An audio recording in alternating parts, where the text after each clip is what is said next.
Bueno, Yuri, cuando tú quieras, no sé qué opina Wilmer, pero cuando tú quieras, nosotros te escuchamos con la presentación de nuestro invitado. Sí, tenemos que estar sumamente preparados, muchachos, porque si este hombre es preparado, este hombre es culto, cuidado, no. En cualquier momento yo puedo tener un fallo, Mira, Yuri, Henry, yo puedo tener un fallo de sonido en cualquier momento, para que sepan. Sí, bueno, cuando pase algo así, ya saben, empezamos y no pasa nada, ¿ok? Ustedes Adelante. Preparados para recibir entonces a nuestro invitado del día de hoy, periodista, hombre de radio, escritor, profesor y ahora amigo de la casa, creo que no necesita mayor presentación, Benjamín Fernández. Aquí lo tenemos. Bienvenido, Benjamín, profesor. Un gran gusto, un abrazo grande desde Asunción del Paraguay.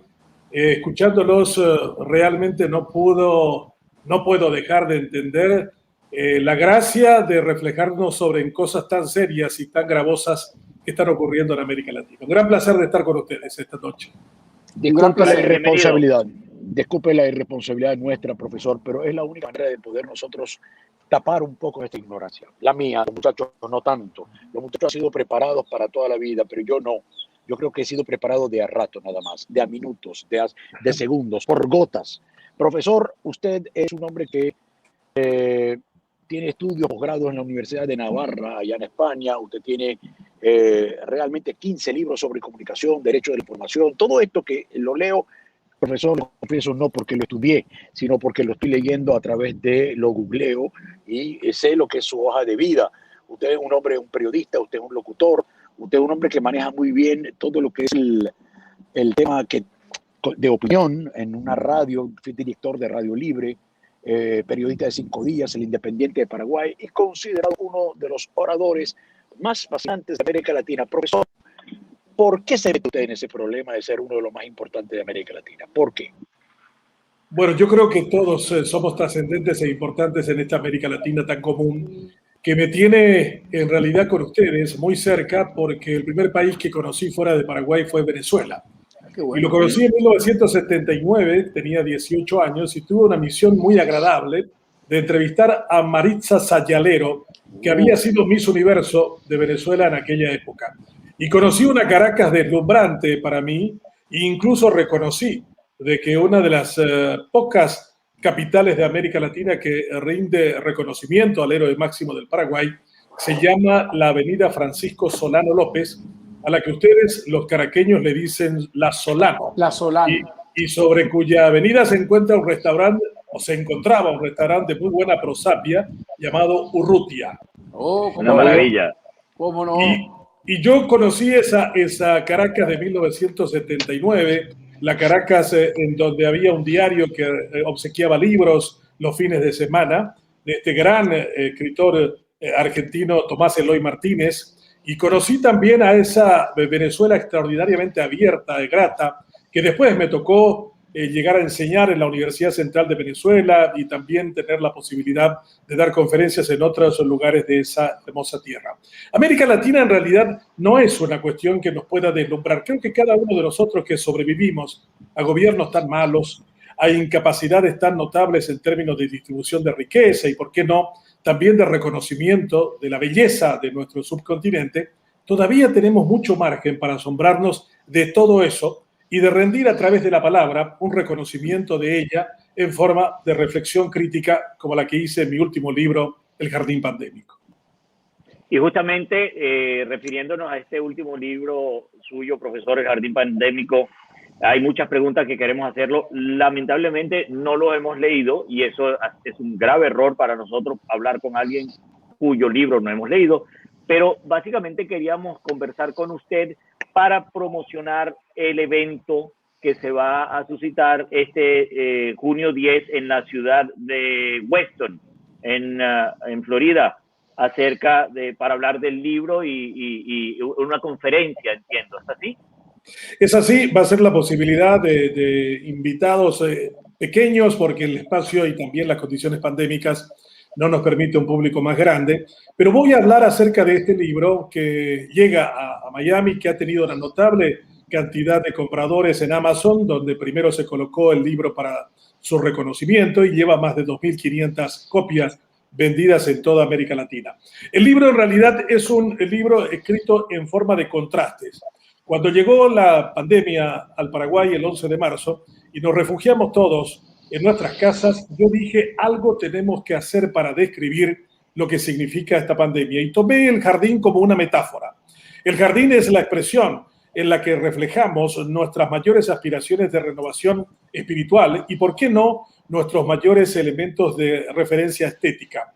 Por eso los japoneses tienen la famosa tradición de los jardines con características especiales. Los ingleses rinden una especial pleitesía a los jardines. Y el jardín era una manera de entender que había vida, que había belleza, que había colores, que había frutas, que había renovación, en medio de una pandemia que nos hizo recluir a todos en el temor, en el miedo, en la incertidumbre, el no saber cómo vamos a sobrevivir. O sea, este libro en realidad va a doble tono. Un capítulo va destinado a la reflexión sobre las cosas que han pasado en el mundo antes de la pandemia, durante la pandemia, y algunas cosas que reflexiono en torno a lo que podría pasar posterior a ella. Pero también existe el otro elemento que es el que nos une a todos, que es la exuberancia de la naturaleza. Aquí en el Paraguay llegó un gran escritor español en el año 1904 llamado Rafael Barret y dijo: en Paraguay la flora se devora a la fauna. Y si hay una cosa que realmente hace llamativa a la capital paraguaya es que es la capital más verde del mundo por la cantidad exuberante de árboles que tenemos y de flores y de todo aquello que forma parte de nuestra esencia, pero que en esa rapidez, fugacidad en la que vivíamos, nunca nos dimos cuenta para entender su trascendencia, su importancia y su valor estético. De eso voy a hablar el próximo jueves en Miami a las 19 horas con la gente invitada y también convido a todos los interesados en tratar de comprender ese jardín interior de cada uno. Por eso digo, cada uno de nosotros en realidad cuando lea el libro El Jardín Pandémico no solamente va a ver la realidad con la que hemos convivido durante tanto tiempo, sino la belleza y la estética con la que todos los días hemos estado, pero nunca nos hemos dado cuenta de su belleza y de su profundidad. Interesante comentario, profesor, del libro. Una cosa que tenemos en común, su libro y este programa, es que justamente nace en pandemia por la necesidad de querer comunicar todas esas cosas que nos hacía estar encerrado y no poder comunicarnos. Empezamos un poco en conversar con nosotros mismos y después abrirnos al mundo. Y una de las cosas que hablábamos siempre era...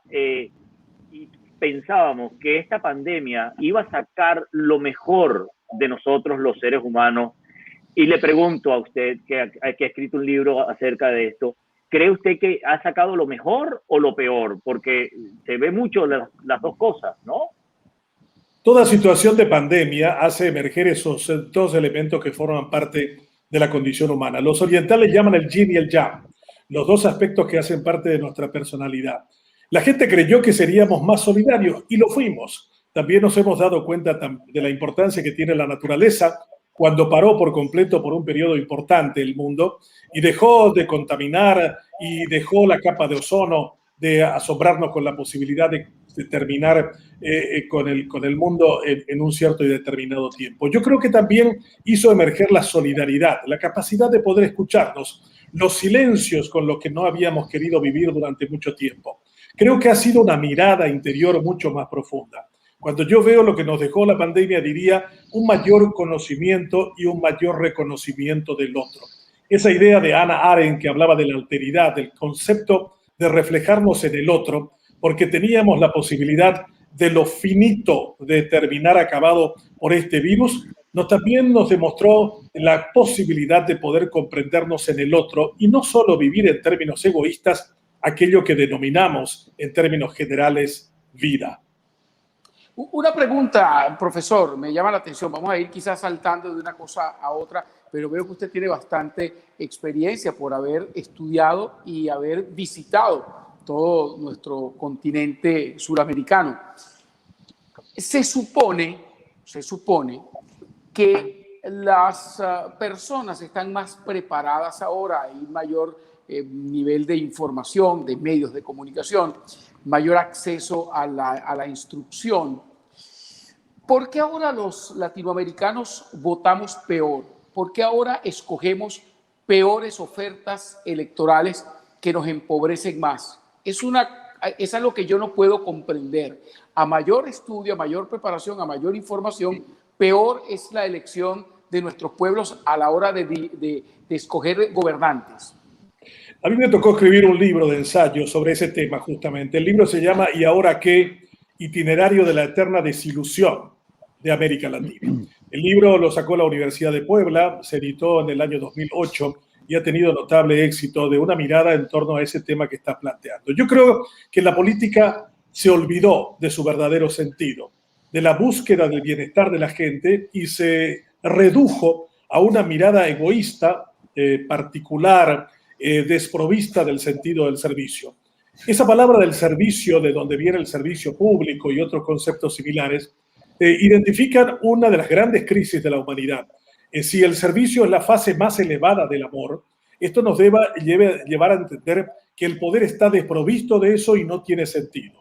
Hay un libro magnífico de Adam Kaham, quien fue asesor de Mandela, llamado El poder y el amor, en donde dice: el poder sin amor es yermo y el amor sin poder es inocuo.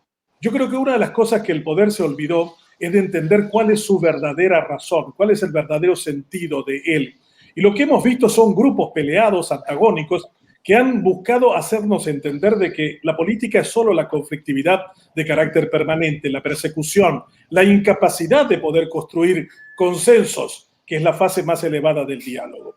Yo creo que en la medida que hemos podido aumentar nuestro conocimiento, no hemos podido comprender el sentido inicial y germinal de la Revolución Francesa, que se hace sobre tres conceptos: libertad, igualdad y fraternidad. De los dos primeros sabemos mucho y hemos hecho grandes conquistas, pero de lo último hemos visto muy poco a lo largo de este tiempo.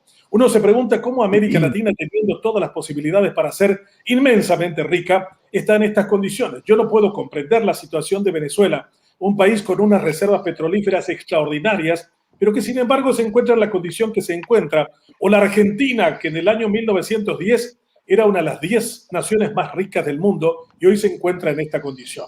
A mí me ha tocado estudiar en Estados Unidos durante más de 8 años, en la Universidad de Minnesota, en Syracuse y en Harvard en 2 oportunidades, y recorrer más de 100 países. Y en la medida que he visto estas circunstancias, siempre me he preguntado, ¿será que entendemos el verdadero sentido de la democracia? Yo creo que no. La democracia para muchos es un final, cuando en realidad es un medio que puede permitirnos hacernos vivir mejor en dignidad, haber entendido el concepto de la solidaridad y de la propia libertad. Yo creo que hemos antepuesto la idea del medio como fin y en ese camino hemos acabado con el sentido real del servicio, del amor y de la democracia. Benjamín, yo lo veo y hay la historia, su historia, columnista del diario Última Hora, director del Instituto Prensa y Libertad, fundador del Sindicato de Periodistas del Paraguay en el año 1979, director del Centro Tecnológico de Información y Comunicación. Pero hay algo que me hizo un poquito de, no sé, me dio mucha curiosidad porque hay una palabra, por mi ignorancia, le tengo como, no obvia, pero sí respeto. Ahí me dice, usted fue convencional constituyente del Paraguay. La palabra constituyente, yo le huyo, pero discúlpeme mi ignorancia. ¿Qué vino a hacer eso, convencional constituyente del Paraguay, en el año 92? Bueno, el Paraguay ha tenido 4 constituciones anteriores desde la creación de la República en 1811. En el año 1992 nos convocaron a 198 paraguayos a redactar la primera constitución en libertad y en democracia. Y fui electo para esa labor. Estuve en la comisión encargada de la redacción de la Constitución y aporté varios artículos a ella. Tenía 32 años y creía mucho que las constituciones podían cambiar la cultura de los pueblos en términos de la legalidad. Después, la historia me enseñó de que realmente nunca hay una mejor o peor constitución que aquella que sea mejor o peor ciudadano que haga uso de ella. En el Paraguay, hace más de 30 y tantos años, tenemos esta constitución vigente y es la constitución más libre de América Latina. Y lo digo sí, con muchísimo orgullo. Es una constitución garantista, es una constitución que fuerza el diálogo, que hace que los partidos políticos no puedan decir yo voy a gobernar solo como me plazca. El Paraguay tiene una constitución pactista y una constitución que, por supuesto, como toda obra humana es imperfecta. Algunos creen que buscan el poder para cambiar la constitución y establecer un gobierno autocrático o autoritario, como está ocurriendo en El Salvador o en algún otro país, en donde llega un líder que dice que el problema del país es la Constitución y que frotándola o cambiándola van a tener mejores condiciones de vida a los ciudadanos. Para mí es un sentido de orgullo haber escrito la primera y única Constitución paraguaya en libertad y en democracia. Fue un momento... Perdón, pero le agradezco que me lo corrija, Aclare. me corrija, aclare lo de del constituyente. ¿Por qué? El Paraguay, sabemos perfectamente bien lo que tenemos ciertas canas, aunque no sean pintadas y a veces las oculto. El tema de una dictadura terrible que padeció ese país, la época de el dictador Alfredo Stroessner, que fue una cuestión pero terrible, terrible, y además era un país, el Paraguay, Asunción, Luque, toda esa zona que tiene Paraguay, que es hermosa, la conozco por haber vivido en Argentina. Fue como una casa de muchos dictadores, el país en realidad, ¿sí o no? Sí, correcto. El Paraguay es un país muy singular, ha tenido largas dictaduras. Esta es la primera oportunidad en nuestra historia que el Paraguay tiene 32 años continuados de democracia. Si ustedes suman la dictadura del doctor Francia, que inspiró a Augusto Roa Bastos a escribir el libro Yo el Supremo, eso duró 26 años. Y otras dictaduras son una situación similar. Esta es la primera generación de paraguayos que nace en libertad. Todos nosotros hemos nacido en cautiverio. Mis dos hijos nacieron bajo la dictadura de Stroessner. Yo nací bajo la dictadura de Stroessner. Mis padres nacieron bajo dictaduras, mis abuelos bajo dictaduras. O sea que esta es una oportunidad única que tenemos en el país para construir desde la democracia la posibilidad de hacernos responsables del régimen político que nos toca. En ese sentido, hay circunstancias también notables. La primera democracia que yo conocí en mi vida, en tiempos de la oscuridad más profunda del Paraguay, fue Venezuela. Y nunca pensé que Venezuela llegaría a una circunstancia de este tipo. Jamás pensé que Acción Democrática... Yo tampoco lo pensé. Se iban a acabar. Yo pensé que nosotros, los venezolanos, que nos había costado mucho llegar a la democracia, porque desde el principio del siglo pasado, desde Juan Vicente Gómez, hubo intentos, siempre estuvimos bajo la bota militar, hubo cantidad, pues, digamos, de dictaduras militares, siempre, desde incluso desde 1800 y tanto, eso fue un polvorín militar. Pero yo pensé que nosotros, que nos había costado tanto llegar ahí y que el país había despegado económica y socialmente, pues que nosotros teníamos una fibra democrática muy grande. Y justamente, y perdóneme que insiste en el asunto, ya sabemos qué le pasa a los políticos. Los políticos se envilecen. El poder, el dinero, pues hace que se aferren al poder. Pero yo insisto, ¿qué le pasa a los pueblos? ¿Por qué los pueblos se conforman con el peor dirigente? ¿Por qué no les importa vivir en libertad? ¿Qué ocurre en América Latina con la gente? ¿Qué pasa con la gente? Jefferson tenía una frase que para mí es la mejor definición de democracia. Dice, la democracia es un sistema político de oportunidades donde cada persona tiene que estar segura de que al menos tiene una oportunidad. O sea, una América Latina que no construye oportunidades en términos educativos, si no mira las condiciones en las que estamos nosotros en materia educativa, va a tratar de entender más fácilmente la pregunta tuya. Nosotros no hacemos la inversión que debemos, seguimos por muy debajo del 6% del Producto Interno Bruto en materia de educación. Stroessner invirtió 1% durante 35 años. Ahora en democracia estamos en 3.5, pero muy lejos de lo que debiéramos. O sea, si no tenemos la posibilidad de tener la instrucción que permita determinar lo bueno de lo malo, lo justo de lo injusto, vamos a seguir teniendo lo que los griegos llamaban illotas o idiotas, gente que solamente le interesaba la cuestión de carácter particular de donde viven las clientelas políticas y no los civitas de los romanos, que son los preocupados por las cuestiones colectivas. América Latina está en falta con la educación, riñe con eso, por eso hay una expresión que yo suelo repetir mucho, que no es que cada pueblo tiene el gobierno que se merece. No, cada pueblo tiene el gobierno que se le parece. El pueblo sueco se parece a la democracia sueca y a sus gobernantes. Y así también, cuando nosotros dejamos de tener el control, el cuidado de la democracia no es alguien que deba ser dejada al cuidado de cualquier líder político y deshacernos de nuestra responsabilidad después de haber votado cada 4, 5 o 6 años. La democracia hay que cuidarla. hay que enriquecerla, hay que hacerla que con formas críticas de participación podamos controlar a aquellos que quieren robarse nuestra ilusión, robando nuestros recursos económicos. ¿Eso qué hace? Que la democracia no es algo que ya vino para quedarse entre nosotros y va a estar de manera permanente.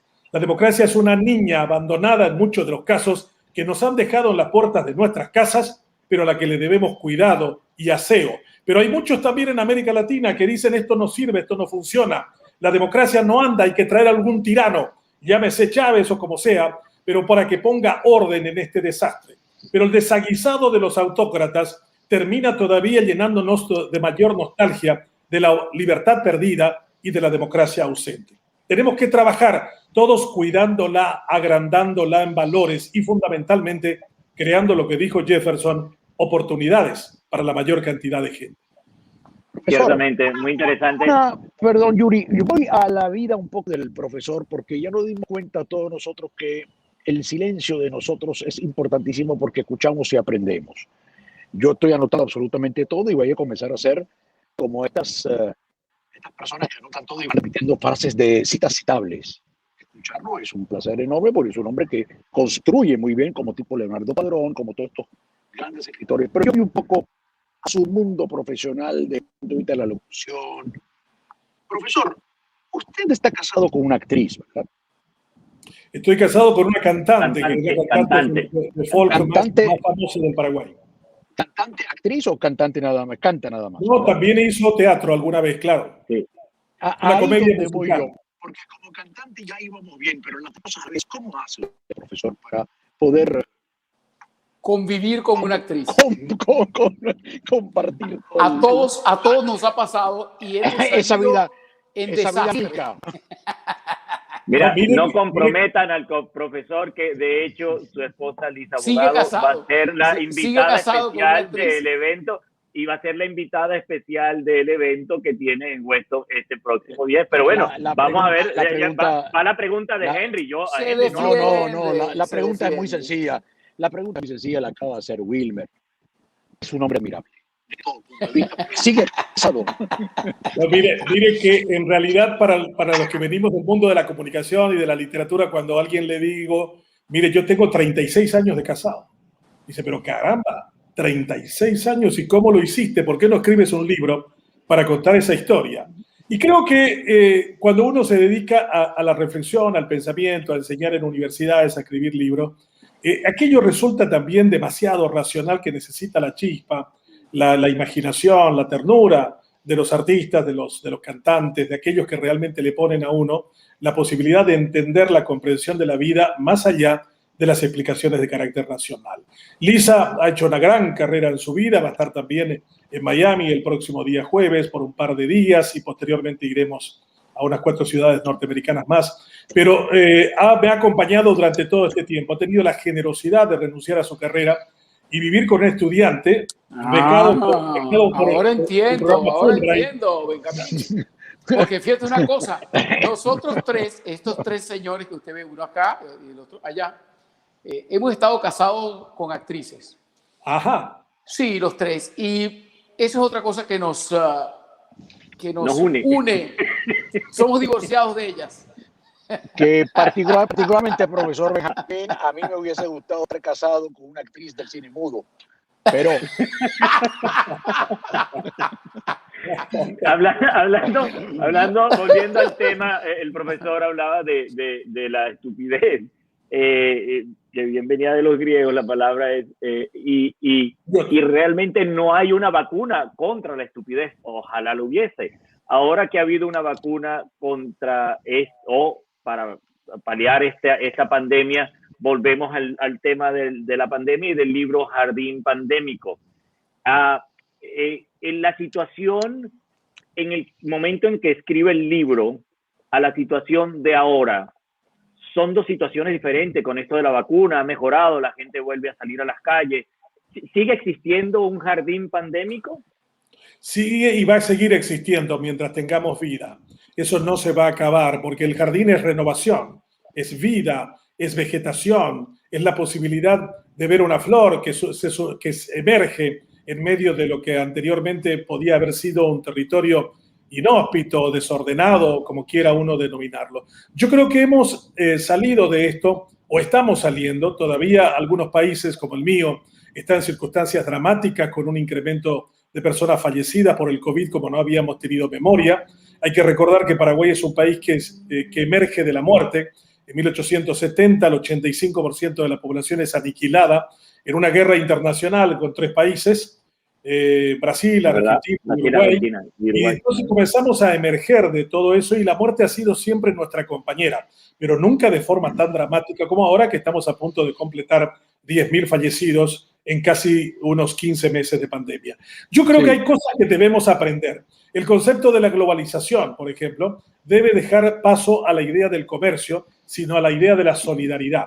Podríamos haber respondido mucho más rápido con esto si hubiéramos tenido el sentido de la colaboración. ¿Por qué no pudieron trabajar solo la Pfizer y la BioNTech, una norteamericana y otra alemana, trabajaron juntas? Francia, que tenía una poderosa industria farmacéutica, no ha podido trabajar en conjunto con los rusos, por ejemplo, o con los chinos.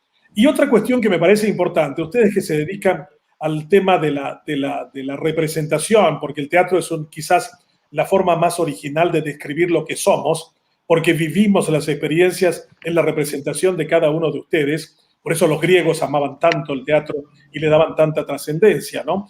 Y en ese sentido yo creo que nos hace falta comprender una cosmovisión más acercada a la honestidad. Estamos muy llenos de cínicos. A mí me tocó una vez visitar Pekín y estuve en la oficina del presidente del Partido Comunista Chino, un hombre que tiene un partido de 500 millones de afiliados. Y cuando le pregunté a él qué era un rico para él, porque China en ese momento estaba emergiendo, creciendo a un 13% anual, me dijo, es un hombre divino. Y yo le señalé la figura de Mao, mirando ahí la parte de arriba colgada, y le dije, ¿qué hubiera dicho Mao si le hubiera escuchado? Y me dijo, Mao está muerto. Acá nosotros podemos ser libres en materia comercial, pero absolutamente autoritarios en materia política. Yo creo que el mayor problema de los tiempos actuales es el cínico. Y el cínico es el demagogo, no el anagogo, que es su opuesto, el que eleva a un pueblo. El demagogo es el que lo hunde. Y yo creo que una de las cuestiones centrales es aprender a saber quién es el cínico, ya sea en la relación de carácter personal, profesional, incluso familiar. Nos hemos acostumbrado a vivir en el cinismo y para el cinismo por demasiado tiempo. Y no hemos dado cuenta de que realmente la solidaridad y la capacidad de trabajar en conjunto es la única manera de poder salir de circunstancias como estas. A mí me llamó la atención en 1995 en la primera cumbre de las Américas en Miami. El presidente se llamaba Bill Clinton y dio un discurso allí en Miami y dijo, los 3 grandes desafíos y problemas del siglo XXI serán el terrorismo, la guerra bacteriológica y la manipulación genética. Estábamos a 6 años del ataque a las Torres Gemelas y todavía estábamos muchos años más a lo que es la pandemia actual. Yo creo que si la política pudiera hacer que estos discursos pasen a la acción concreta y puedan hacer trabajar juntos a una comunidad global, entonces la globalización no será simplemente el intercambio de mercaderías, sino el intercambio de saberes, de conocimientos y de sentimientos.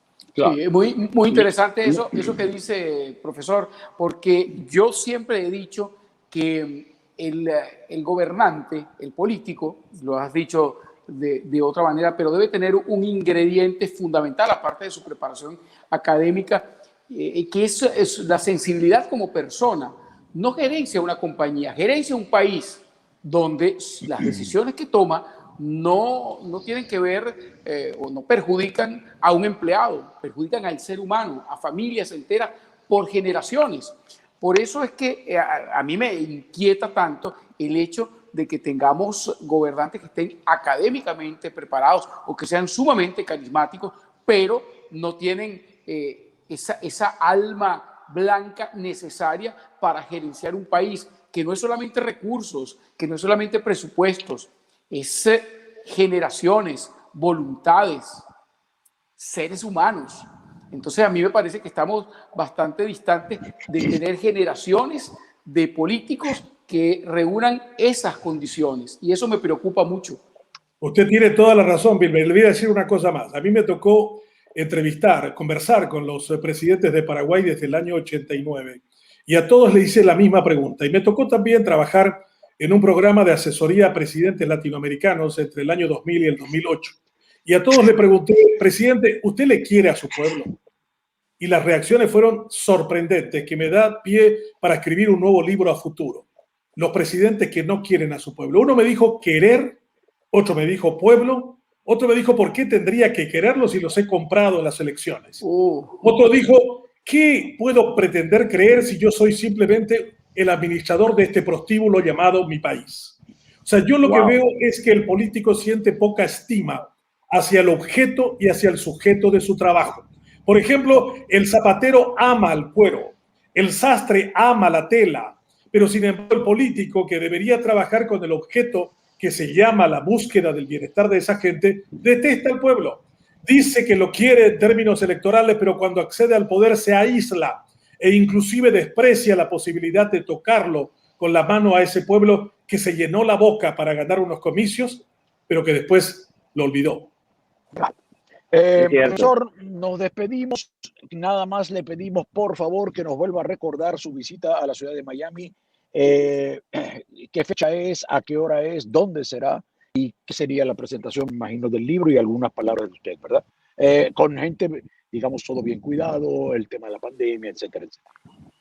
Sí, Miriam ha sido tan gentil y ha coordinado la posibilidad de esta presentación, que será en una residencia en Weston, con unos 30, 40 invitados, donde voy a conversar en torno al tema del libro, donde voy a llevar el libro físicamente para que algunos tengan la posibilidad de tener una copia autografiada. Voy a hablar acerca de ese mundo prepandémico, ese mundo en pandemia, y también el futuro del país y del mundo en términos de la pospandemia, según mi perspectiva, por supuesto. Esta va a ser una oportunidad también. Nunca en mi vida he tardado tanto tiempo entre un viaje y otro. El último que lo hice fue en octubre del año 2019, cuando fui al Machu Picchu de Perú. O sea, vuelvo a tomar un avión el próximo día, jueves a la madrugada, después de casi 15 meses. Y va a ser un gran gusto que sea Miami. Sí, con el tapabocas y con prevención. Profesor, también le quiero agradecer enormemente que haya hablado del restaurante Urrutia, ahí en la avenida Francisco Solano, en Venezuela. En Caracas, sí. Resulta que después de 33 años que me fui de Venezuela, ahora acabo de recordar que yo le debo dinero al restaurante Urrutia. Yo dejé, un día me fui totalmente un sitio sin más, pagar. Un sitio más donde Henry se fue, como decimos coloquialmente, profesor, con la cabulla en la pata. Pero después de escuchar al profesor, se lo puedo asegurar, estoy tan arrepentido que el profesor me ha conseguido la posibilidad del perdón, pero voy a ir a pagarlo. Yo voy a pagar esa deuda. Como no, va a ser un gran gusto. Y hay un magnífico restaurante ahí arriba del Monte Ávila. ¿Cómo es que se llama? Tiene un nombre, que es un lugar cerca del Ávila, cerca donde vive Miguel Enrique, la casa de Miguel Enrique Tejero, se llama está en Los Chorros. ¿Cómo se llama? Muy bueno, es cierto. Se llama yo creo que no es tanto en Los Chorros, creo que es en la subida de Altamira. No. Sí, pero ahí hay muchos. Yo entiendo que Tarsilandia.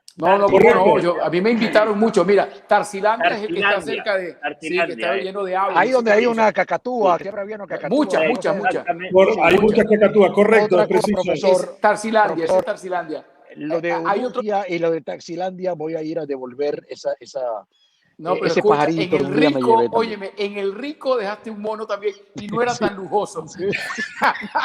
El Rico, profesor, es un restaurante bastante modesto que estaba al lado de Radio Caracas Televisión, donde Henry hizo una vertiginosa e importante carrera como actor juvenil y basado en los encantos y en sus amigos, dejó muchas cuentas sin pagar. Hay una foto de él que dice, se busca.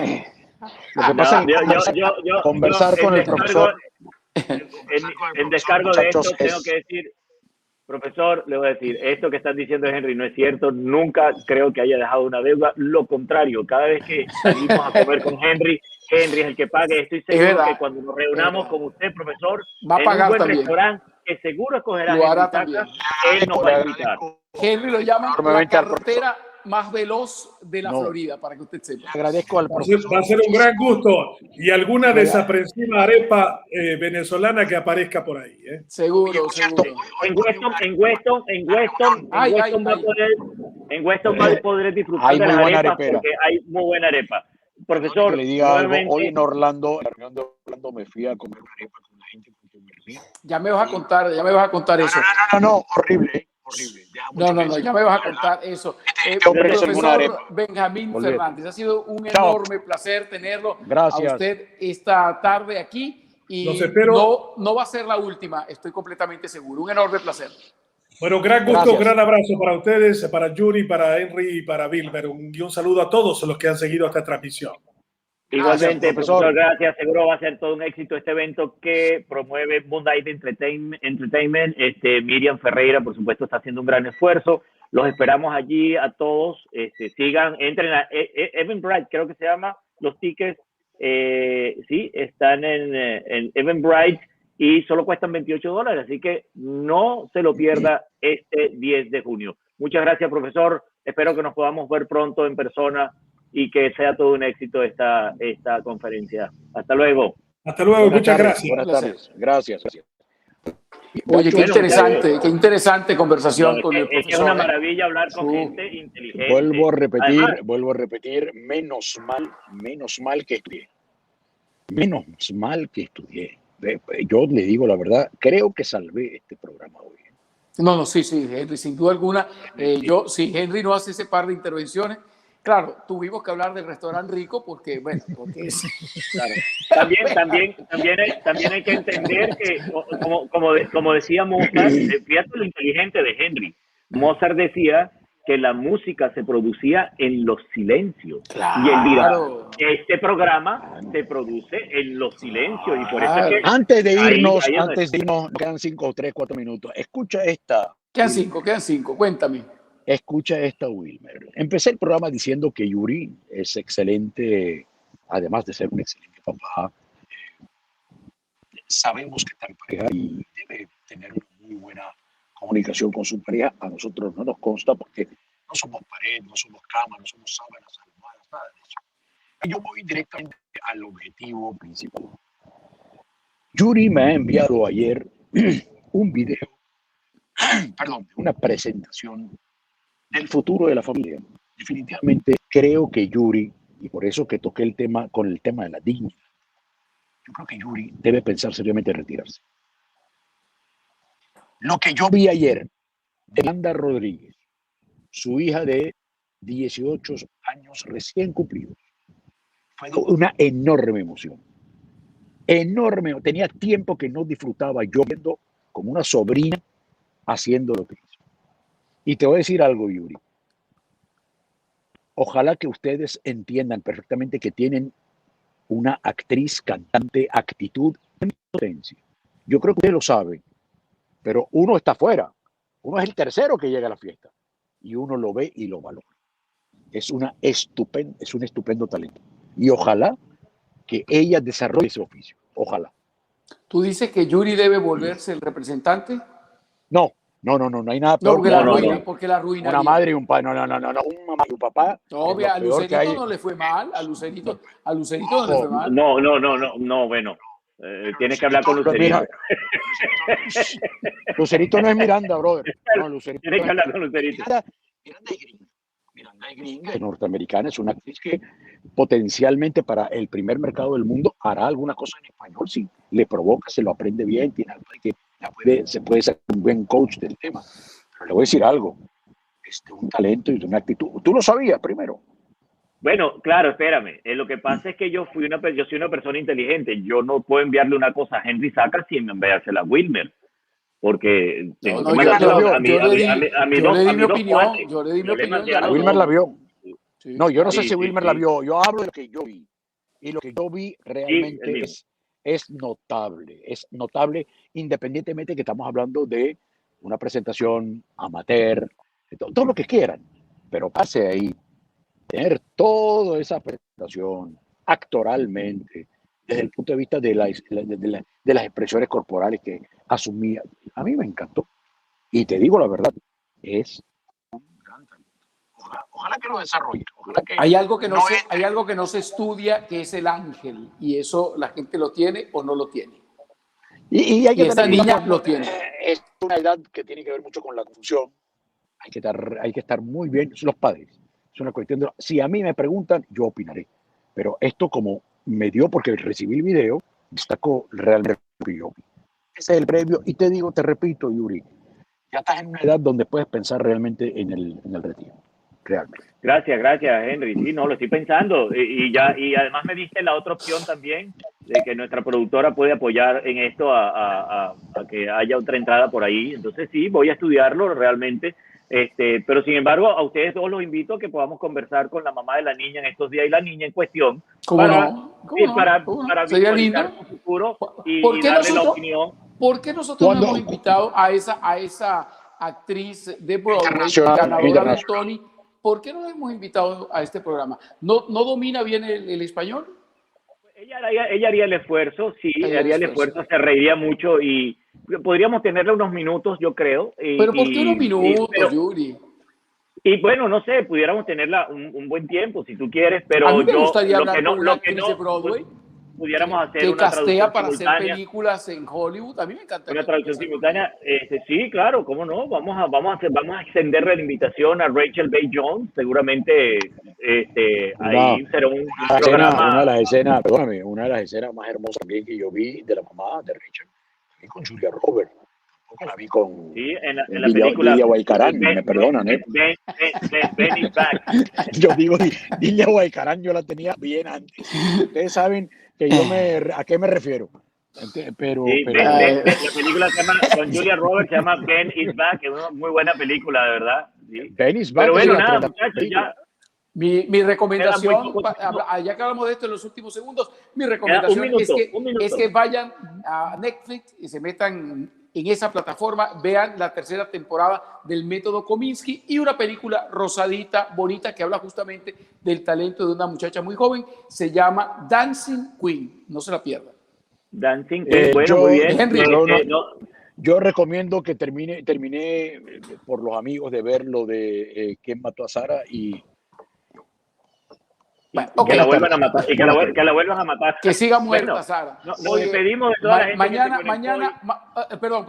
a las 11 de la mañana. Mañana a las 11 de la mañana, Henry Saca será nuestro invitado en el Happy Hour a través de la 107.1 FM, la emisora del sur de Miami, donde en el programa de nuestro amigo Luis Chatén, que comparto los días martes con él, vamos a estar conversando. Oye bien, Henry, el temario, si nos dejan, y sobre todo nos va a interesar mucho que nos hables de tu participación en el teatro de comedias en los años 80 en toda Latinoamérica. Vamos a hablar de eso mañana. Sí.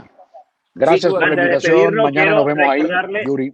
Y a toda la gente que se conecta, el próximo lunes estamos de vuelta con ustedes y invitar a todos, díganle a las personas que entren al canal de YouTube, nuestro canal de YouTube, In The House Live, y se suscriban a nuestro canal y denle like a este programa. Debemos llegar a los 1000. Seguramente. Henry, creo que Henry tiene parrilla hoy. Henry tiene asado. Tiene asado. A las 9. A las 9 que ver la novela. Te falta. Okay. Chao, hasta el próximo lunes. Hasta el próximo lunes. Chao. Ahí nos vamos. Gracias.